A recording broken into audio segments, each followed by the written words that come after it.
Ma thèse, qui est dirigée par M. Peter Brown, s'intitule « La part de fiction chez C.A. Fitzgerald, Kitawa Peu et Alexis Wright, nouvelles approches des études postcoloniales ». Elle a donc pour objectif principal d'analyser la part de fiction dans les œuvres de 3 auteurs océaniennes et aussi la place qu'elles accordent aux réalités historiques et sociales. Il sera également l'occasion d'apporter et de présenter de nouvelles approches des études postcoloniales à travers les œuvres.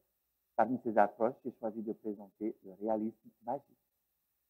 De manière synthétique, je dirais qu'en littérature, le réalisme magique est un genre littéraire, voire même un procédé d'écriture, qui permet à l'écrivain de faire admettre que l'imaginaire fait partie intégrante de la réalité.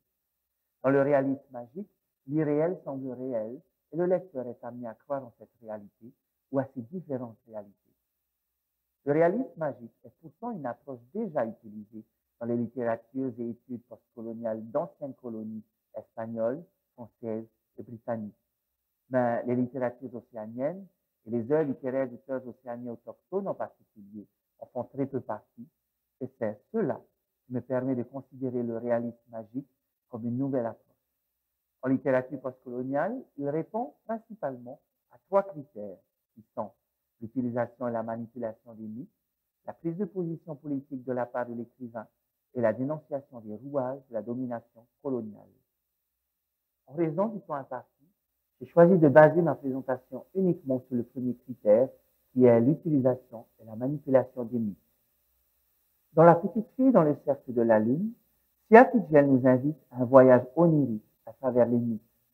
Toutes les nuits, Samoana Philly, personnage principal féminin et narratrice du livre, plonge dans un monde surnaturel où elle rencontre des personnages sortis tout droit des mythes anciens samoans. Son âme quitte son corps, laissant son enveloppe charnelle sans vie. La fillette de 10 ans devient alors son ancêtre, Aolele, le nuage errant, et voyage à travers l'espace et le temps. Et ces échappées oniriques sont surtout pour la fille une sorte de parcours initiatique.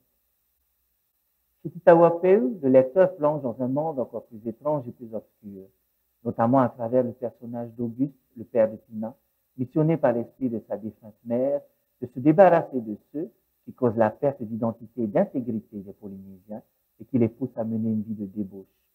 Le lecteur se rend bien vite compte qu'il s'agit là des Occidentaux, des colonisateurs, des Français. Alexis Wright, quant à elle, attire le lecteur dans le monde des esprits qui finalement est le même que le nôtre. Selon les croyances ancestrales aborigènes, les esprits prennent des formes plus tangibles. C'est le cas notamment du corbeau présent dès le début du roman Les Plaines de l'Espoir et qui est considéré comme un esprit surnaturel.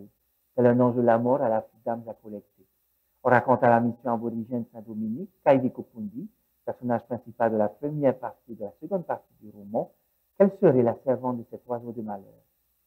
Dans les œuvres des 3 écrivaines, il est demandé au lecteur de choisir de croire ou pas en ses rêves initiatiques, en ses visions ou en ses croyances ancestrales.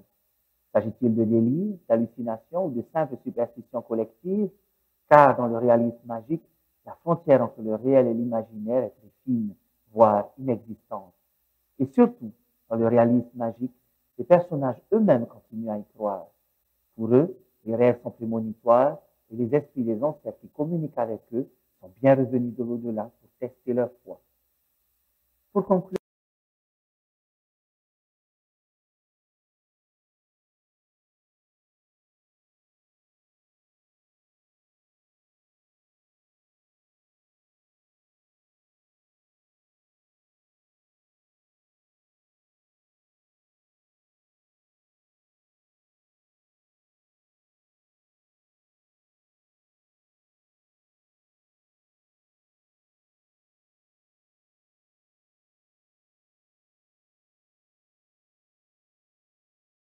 Kitawa Peu et Alexis Wright. Je vous remercie sincèrement d'avoir assisté à ma présentation. Maruru, appareil en 1.